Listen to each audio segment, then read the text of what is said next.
Hello hello ఎవరండి? Sir అదే మేము క్రిస్టియన్గా కనెక్ట్ అవుదామని. మీ పేరే సార్? మీరు ఎవరికి కాల్ చేశారు సార్? ఎవరు రాజు అనే నెంబర్ ఉంది సార్. చెప్పండి, ఏం కావాలి మీకు? కొన్ని డౌట్లు ఉన్నాయి సార్ నాకు. డౌట్లా? మీరు ఎవరికి కాల్ చేశారు? ఏం అడుగుతున్నారు మీరు? ఈ స్క్రీన్ మీద మీ నెంబర్ పెట్టారు సార్. మా నెంబర్ ఉందా? ఏ స్క్రీన్ మీద? ఒక వీడియో చూస్తుంటే ఎక్కడ? అదే నెల్లూరు రావుతో మాట్లాడుతున్నారు కదా. ఏం మాట్లాడాను విషయం చెప్పండి, నాకు గుర్తులేదు. అదే ఒక ఆమె మీరు ఎందుకు ఇట్లా కన్వర్ట్ అయ్యారు, బైబిల్ అని బూతులు ఉన్నాయి. అవునండి, ఇప్పుడు కరెక్ట్ గా మీరు మాట్లాడుతున్నారు. చెప్పండి చెప్పండి, ఏంటి మీ డౌట్ ఏంటి? ఇప్పుడు బైబిల్ అని బూతులు ఉన్నాయి కదా, గ్రంథాలలో ఏం లేవా? గ్రంథాలు అంటే మీ గ్రంథాలు ఉన్నాయి కదా, హిందూ గ్రంథాలు. ఇప్పుడు మీ అమ్మగారు బతికే ఉన్నారా? మీ అమ్మగారు హిందువా క్రిస్టియనా? మీ అమ్మగారు? మా అమ్మగారు హిందూ. మరి మీ అమ్మగారిని మీరు అడగలేదా? మీ అమ్మగారిని మీరు అడగలేదా? మీ అమ్మగారు మీకు చెప్పలేదా? నాకు ఫోన్ చేస్తున్నారు మీరు. అప్పుడు మీ అమ్మగారు చెప్పండి. ఇప్పుడు మీ అమ్మగారు మీకు హిందూ గ్రంథాల గురించి చెప్పారా చెప్పలేదా? మాకు చెప్పాలి, వాళ్ళకి తెలియదు కదా. మరి నువ్వు అడగాలి కదా. వాళ్ళకి తెలియదు కదా, చదువుకోలేదు కదా. ఒక్క నిమిషం వినండి. మీ అమ్మగారిని, అమ్మ నువ్వు హిందూ అయ్యిండు, హిందూ గ్రంథాల గురించి నాకు చెప్పలేదు కదా, అందుకే నేను క్రైస్తవుడిగా మారిపోయాను. మీ అమ్మగారిని అడగండి ఫస్ట్. మీరు ఫోన్ చేయడం నేర్చుకోండి.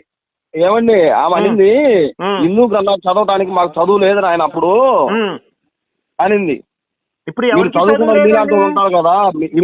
చాలా మంది చదువు లేని వాళ్ళు హిందూ మతంలో, హిందూ ధర్మంలో బతుకుని, హిందూ ధర్మంలో ఉన్నారు. వేల సంవత్సరాల క్రితం చదువులు లేవు, హిందూ ధర్మాన్ని నమ్మకం లేరా? వాళ్ళు హిందూ జ్ఞానం లేదా? తాతలు వినయ్య బాబు, మీ తాతలు కూడా హిందువులే, వాళ్ళకి చదువు లేదా? ఏ మతంలో ఉన్నారు? మరి ఇప్పుడు బూత్ గ్రంథం అన్నారు కదా, అంటే బూతులు లేవని మీరు అంటారా? దాని ఫస్ట్ స్టేట్మెంట్ ఏమన్నా ఉన్నాయా లేవా? బైబుల్లో బూత్ గ్రంథం లేదని చెప్పేసి నేను చెప్తా. బైబుల్ ఉన్నాయని బూతులు నేను చూపిస్తా. మీ గ్రంథంలో నేను చూపిద్దాం. ఒక పని చేద్దాం, మా గ్రంథం ఏదో మీరు ఆ గ్రంథం పేరు చెప్పండి, ఏ స్కంధంలో ఉందో చెప్పండి, ఆ గ్రంథం మీ దగ్గర పెట్టుకోండి, నేను అదే గ్రంథం పెట్టుకుంటా, ఆ గ్రంథం తీసి చదువుతాం ఇద్దరం. ఓకేనా? నేను చెప్తానండి. ఏ గ్రంథం పేరు చెప్పండి ముందర. గ్రంథం పేరా? ఒక్క నిమిషం తీస్తున్నా.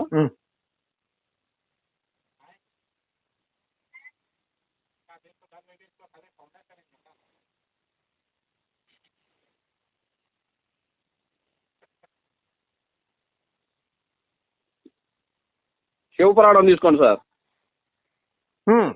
చదవండి.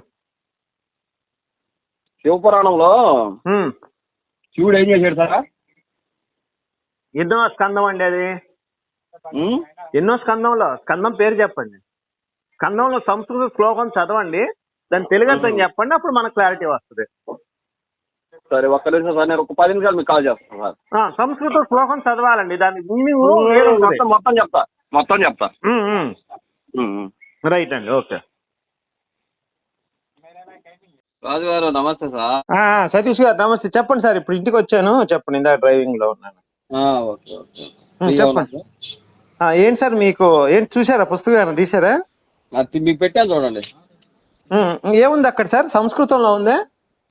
లేదు సార్, తెలుగులోనే ఉంది. అరే కాదు సార్, ఇప్పుడు సార్ ఎవరో రాసి, నేను సతీష్ గారు ఒక్క నిమిషం సార్, నా మాట కంప్లీట్ చేయని మీరు మాట్లాడండి.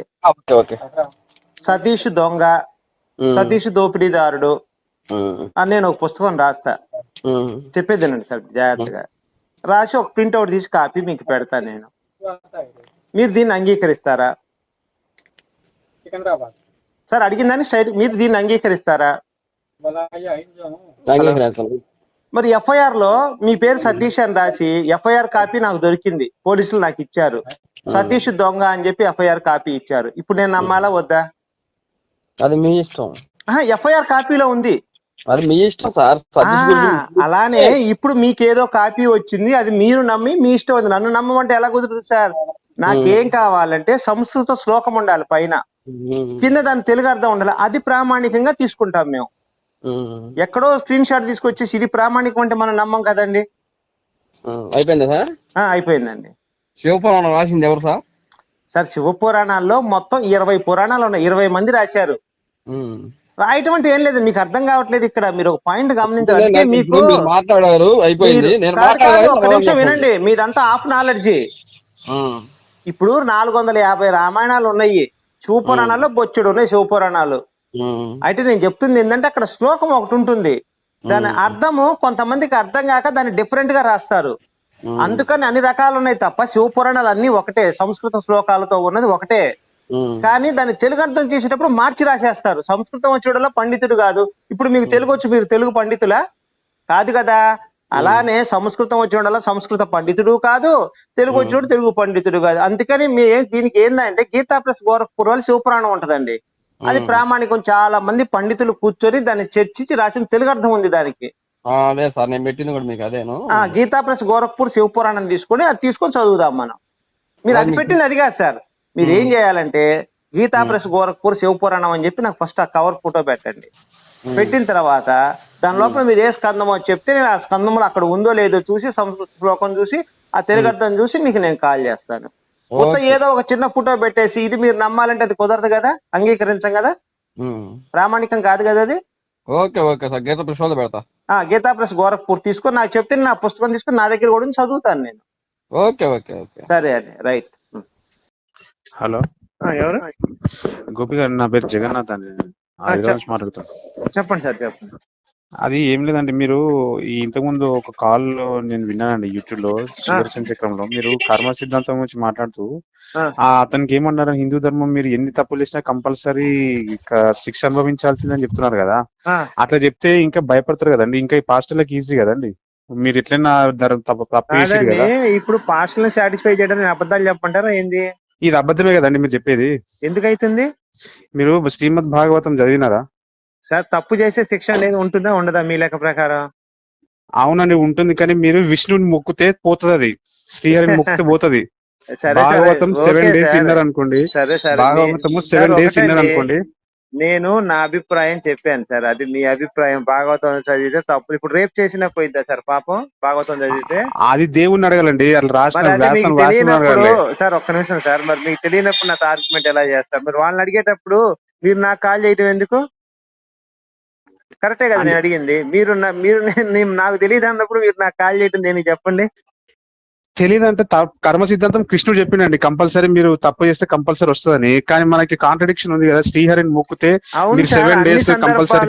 సార్ అన్ని సందర్భాలు అన్ని వర్కౌట్ కావండి, కొన్ని సందర్భాల్లో మాత్రమే తీసుకోవాలి. కానీ తప్పు చేస్తే మాత్రం శిక్ష అనేది కంపల్సరీగా ఉంటుంది. అది భగవంతుడి ఇష్టం అన్నమాట. తప్పిస్తే తప్పిస్తాడు, లేకపోతే లేదు, ఆయన చేతుల్లో ఉంటుంది. అదే మన కర్మ తప్పించుకోవటం అనేది అది అందరికీ రాదు కదా. ఇప్పుడు 99% పీపుల్ శిక్ష అనేది ఉంటుంది కదా, 99%. ఆ మెజారిటీ పీపుల్ ను తీసుకోవాలండి మనం. ఏదో ఒకటే అరా తీసుకొని దాన్ని ప్రచారం చేయకూడదండి. ఇప్పుడు పాకిస్తాన్ లో అందరూ దుష్టులే అంటానండి, దాంట్లో ఒక 1% మంచి వాళ్ళు ఉండొచ్చు, అవునా? అవును. మరి పాకిస్తాన్ లో అందరూ దుష్టులు అన్నాను అనుకోండి, నేను అన్నది మాట రైట్ అవుతుందా తప్పు అవుతుందా? 1% మంచోడు ఉన్నాడు సార్, పాకిస్తాన్ లో అందరూ దొంగలే, దొంగ నా కొడుకు, దుష్టులు అంటాను నేను. మరి ఆ మాట నన్ను ఎవడొచ్చి అయ్యా నువ్వు అన్న తప్పు, పాకిస్తాన్ లో 1% మంచోడు ఉన్నాడు అనుకో, అది తీసుకోరు కదా ఎవరు? తీసుకోరు. అందుకని సార్ నేను చెప్పింది ఓవరాల్ గా చెప్పాను తప్ప కొన్ని సందర్భాల్లో జరిగిన వాటిని తీసుకొని ఆ ఇన్సిడెంట్లు మనం చూపించి అవి చెప్పకూడదు సార్. అది రాంగ్ వేలో వెళ్ళిపోద్ది మంది. అంటే కరెక్టే సార్. ఇప్పుడు మీరు చెప్పినట్టు చేస్తే కూడా మీరు అందులో ఉండి లాభం లేదు, మీకు కంపల్సరీ నరకంలో మీ స్వర్గంలో పోవాలంటే కంపల్సరీ రండి అని ఆర్గ్యూ చేస్తారు. మనం చెప్పేదని తప్పు చేయొద్దని చెప్తున్నాం సార్. తప్పు చేయమని మనం ఎట్లా ప్రోత్సహిస్తాం? నువ్వు తప్పు చేసినా నీకు శిక్ష అనేది ఉండదు అని చెప్పావు అనుకోండి, దేవుణ్ణి నమ్ముకుంటే ఇంకా ఏసుకి మన దేవుడికి తేడా ఏముందండి? ఇంకా దాంట్లోనే ఉంటారు వాళ్ళు అట్లా చెప్తే. అవునండి, మనిషి అన్నకి చిన్న పర్వాలేదు సార్, అదే నేను చెప్తుంది. దైవతో ఇప్పుడు గంగలో మునిగితే పాపాలు పోతాయి అంటారు, విన్నారు ఎప్పుడైనా మీరు? అవును, విన్నామండి, ఇది కూడా భాగవతంలోనే ఉంది. అదే సార్, ఏ పాపాలు పోతాయి? మనకి తెలియక చీమల్ని దోమల్ని పురుగుల్ని చంపి దైవ దోషం చేస్తుంటాం కొన్ని సందర్భాల్లో. నేను గుడికి రాను ఏదో అట్లాంటి సందర్భాల్లో కొన్ని మనకు తెలియచేసేవి తప్ప, లేదా కొన్ని కొంచెం దైవ దోషం చేస్తే అలాంటి పాపాలు పోతాయి. గాని పక్కన పోయి 10 మందిని నరికితే బాగా శ్రీకృష్ణుడు నమ్ముకుంటే 10 మందిని నరికినంత పాపం పోద్దండి మనకి. కరెక్ట్ అండి, పోదు. అందుకని కొంచెం ఆలోచించండి సార్. నేనేదో అన్నానని మీరు ఆవేశంగా నాకు కాల్ చేసడం కాదు, నిజ నిజాలు లోతుగా ఆలోచించండి, మీకు అర్థమవుతుంది. సరే సార్, సరే అండి. Thank you. Okay, thank you.